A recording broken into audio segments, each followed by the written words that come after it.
A 37-year-old father of four stepped out of a Land Rover Freelander at 5:15 in the morning on October 12, 2018, in the quiet streets of Ashmore Park, Wolverhampton. His sister had been brutally beaten and her windows smashed just hours earlier, and Richard Helm was there to confront the man he believed responsible. Within minutes, he would be lying dead on a driveway, a 6-inch bread knife plunged straight through his rib cage and into his heart. The man who killed him wasn't the person Richard was looking for. He was an amateur boxer who had actually been the one to attack Richard's sister in the first place. Now he was lying in wait inside the house, armed and ready for violence. This is the story of how mistaken identity, family loyalty, and uncontrolled rage combined to create a tragedy where the victim unknowingly confronted his sister's attacker, and how a single phone call that went unanswered might have prevented it all. If you're interested in cases that expose the devastating consequences of taking justice into your own hands, you've found the right place. Join us as we uncover what happened that morning in Wolverhampton, the investigation that followed, and the trial that exposed the truth. Richard Helm was born in 1981 in Wolverhampton, England, growing up in the working-class neighborhoods of the West Midlands. He was the kind of man who never made headlines. He worked hard, loved his family, and tried to do right by the people he cared about. By 2018, Richard was 37 years old, a father to 4 young children, and a partner to Claire Penn, with whom he had been in a relationship for 14 years. Those who knew Richard described him as decent, loyal, and protective. He wasn't a troublemaker. He was simply a man who believed that family came first, and when someone hurt his family, he felt compelled to act. That fierce loyalty to his sister Kelsey would ultimately cost him his life. Richard had a brother, Anthony Helm, and together the two shared the kind of bond where family is the only thing you can truly count on. Anthony owned a Land Rover Freelander that would become the scene of attempted arson and a symbol of how quickly things can spiral out of control. The Helm family lived in Ashmore Park, a housing estate in Wolverhampton where everyone knows everyone else's business. Richard's sister Kelsey lived on 80 Road with her former partner Luke Fry, though by October 2018, their relationship had ended. That broken relationship would become the spark that ignited the violence to come. Luke Fry had a feud with a man named Matty Stinson. The details of their disagreement aren't fully documented, but feuds in close-knit estates rarely need much fuel. What matters is that by October 11, 2018, tensions had reached a boiling point. Matty Stinson had asked 2 friends to stay at his home on Raven Crescent for protection, Danny Cooper and Ashley Wilson. It was Cooper, not Stinson, who would turn a petty neighborhood dispute into murder. Danny Cooper was 31 years old, an amateur boxer who had trained extensively and even won bouts at white-collar charity events. Cooper had 3 children and a string of previous convictions, including possession of a 10-inch carving knife found under the seat of his car. He liked carrying knives. He liked violence. On the night of October 11th, Cooper would demonstrate just how dangerous that combination could be. Ashley Wilson was 27 years old, worked for Network Rail, and had an 11-month-old child. Wilson and Kelsey Helm had actually walked home from school together in their youth. But that connection wouldn't stop Wilson from playing a crucial role in the violence that would claim Richard Helm's life. If you are moved by this story, take a moment to like and subscribe, and don't forget to on notifications so you don't miss any of our videos. Shortly after midnight on October 12, 2018, Danny Cooper was drunk and looking for trouble. He had been drinking with Ashley Wilson at Matty Stinson's house, supposedly there to provide protection, but actually just getting progressively more intoxicated and aggressive. For reasons that remain unclear, possibly mistaking her for someone connected to Luke Fry, Cooper decided to attack Kelsey Helm. He left Stinson's house and made his way to Kelsey's home on 80 Road. CCTV footage would later capture Cooper hurling bricks through the windows of Kelsey's house. Glass shattered. Alarms went off. Cooper also smashed the windows of Kelsey's car, methodically destroying her property. When Kelsey came outside to see what was happening, Cooper, a trained boxer, attacked her physically. He punched her repeatedly, hard punches to her jawline that floored her multiple times. Cooper also attacked another woman who was present for no apparent reason. After satisfying his rage, Cooper returned to Matty Stinson's house on Raven Crescent. Kelsey Helm called her brothers. She told them what had happened, that her windows had been smashed, her car destroyed, and she had been physically attacked. Luke Fry told the Helm brothers that the attacker was Maddie Stinson. This was either a genuine mistake or deliberate misdirection. But it wasn't Maddie Stinson. It was Danny Cooper. And that mistake would be fatal. Richard and Anthony Helm reacted the way many brothers would. They were furious. Their sister had been beaten, her home violated, her sense of safety destroyed. They wanted to confront the person responsible. Their father, William Helm, heard that his sons were planning to go to Stinson's house. At approximately 5 o'clock a.m., he called both Richard and Anthony to tell them to stand down, to go to work, to let the police handle it. But Richard had left his phone at home. The call went unanswered. That missed phone call would haunt William Helm for the rest of his life. A 30-second conversation that might have saved his son. Richard and Anthony arrived at Kelsey's house on 80 Road. They found that Kelsey had already moved out to stay with her mother-in-law, too frightened to remain in her damaged home. Luke Fry told the brothers what he believed, that Maddie Stinson was responsible. The brothers made a decision. They would go to Stinson's house and confront him. They weren't armed. They weren't planning to kill anyone. They just wanted to have it out with the man they believed had hurt their sister. The brothers arrived at Maddie Stinson's home on Raven Crescent at approximately 5:15 a.m. The sun hadn't risen. The street was empty. Maddie Stinson was standing on his driveway. Richard Helm stepped out of the Freelander and approached Stinson.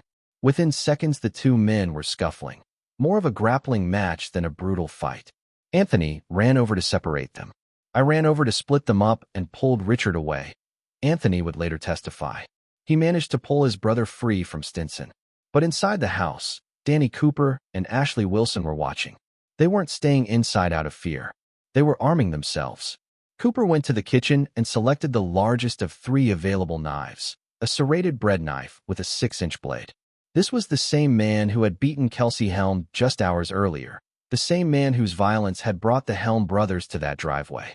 And now he was preparing to escalate the situation to murder. The front door of Stinson's house burst open. Danny Cooper and Ashley Wilson emerged, and the nature of the confrontation changed instantly. Anthony Helm was suddenly hit from behind, kicked, punched, and struck in the back. Then someone threw a petrol bomb into Anthony's Land Rover Freelander.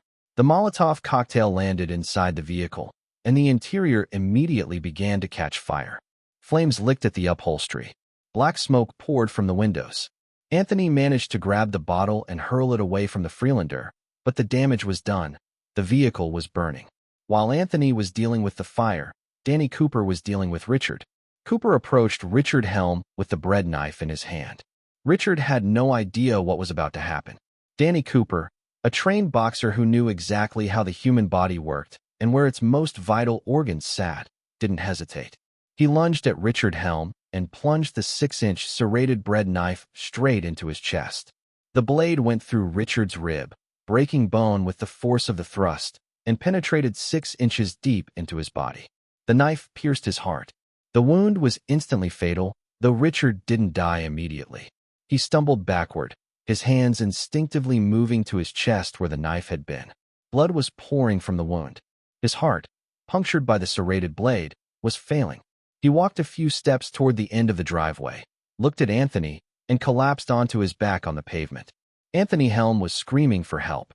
The fight vanished as quickly as it had begun. Danny Cooper and Ashley Wilson retreated into the house, leaving Richard dying on the driveway and the Freelander burning in the street. Neighbors, awakened by the sounds of shouting and the orange glow of the fire, began peering through their curtains at a scene that looked like a war zone. An ambulance was called, but there was nothing paramedics could do. Richard Helm had been stabbed through the heart. He was pronounced dead at the scene, just a few streets away from his home, where his 4 young children were still sleeping. As the sun began to rise over Ashmore Park, the full horror became visible. The burnt-out shell of Anthony's Freelander sat in the middle of Raven Crescent. Richard Helm's body lay on the pavement, covered by a sheet. Blood stained the driveway. West Midlands police responded to the scene. Detectives immediately took charge. Understanding this was a murder investigation with multiple suspects. As detectives interviewed Anthony Helm and spoke with neighbors, the picture became clearer. Danny Cooper and Ashley Wilson had been inside the house. Cooper had armed himself with a knife. Cooper had stabbed Richard Helm, and both men had fled the scene. Within days, police had arrested 7 people in connection with Richard's death. Some were released with no further action. But 2 names kept coming up: Danny Cooper and Ashley Wilson. The murder weapon, the 6-inch serrated bread knife, was recovered. Forensic analysis confirmed that it had been used to stab Richard Helm. Blood on the blade matched Richard's DNA. The knife had come from Stinson's kitchen. CCTV footage from the area provided crucial evidence. Cameras captured the Freelander arriving at 5:15 a.m. They captured the initial scuffle between Richard and Stinson. They captured Cooper and Wilson emerging from the house. They captured the chaos, the petrol bomb, the fire, the attack. Most importantly, they captured Danny Cooper holding the knife and approaching Richard Helm. Police also discovered footage from hours earlier showing Danny Cooper throwing bricks through Kelsey Helm's windows. The video showed Cooper methodically destroying her property. On October 21st, 9 days after the murder, Danny Cooper was arrested in Chelmsley Wood. Ashley Wilson had already handed himself in on October 14th. On October 25th, both were formally charged. Cooper was charged with murder, 2 counts of assault, 2 counts of criminal damage, and arson.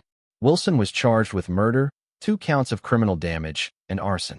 On December 14th, Cooper and Wilson appeared at Wolverhampton Crown Court for a plea hearing. Both pleaded not guilty to murder. The trial began at Wolverhampton Crown Court in late April or early May 2019. The case lasted 3 weeks. The prosecution's case was straightforward. Danny Cooper had attacked Kelsey Helm for no apparent reason. When Richard and Anthony Helm came to Raven Crescent seeking the person responsible, Cooper armed himself with the largest knife available and plunged it deeply into Richard's body with intent to kill. The forensic evidence was damning. The knife had gone through bone before penetrating 6 inches into Richard's chest and piercing his heart. Judge James Burbage QC would later state, "Your intention was to kill. You took up the largest knife available and plunged it deeply into his body, such that it went through bone." Prosecutor Stephen Linehan described Cooper as being out of control and enjoying the violence. The defense tried to argue self-defense and accident. Cooper testified that Richard had charged at him, but this was contradicted by multiple pieces of evidence. CCTV footage showed Cooper emerging from the house with the knife. Witness testimony from Anthony Helm described how Richard was attacked. The forensic evidence showed the knife had been thrust downward with tremendous force. Ashley Wilson's defense was that he was merely a secondary party whose role was minor. But the prosecution argued that Wilson had intentionally assisted or encouraged the attack. Under joint enterprise law, if you assist or encourage someone in committing a serious crime, you can be held criminally liable. Richard Helm was 37 years old when he died on October 12, 2018, on a driveway on Raven Crescent in Ashmore Park, Wolverhampton. He was a loving son, husband, and father to 4 young children. He worked hard. He was described as decent. His protective instinct toward his sister led him to a confrontation he didn't understand with a man he didn't know, and it cost him everything. His partner Claire Penn and their 4 children were left to navigate life without him. His father William Helm was left to wonder forever if that unanswered phone call might have changed everything.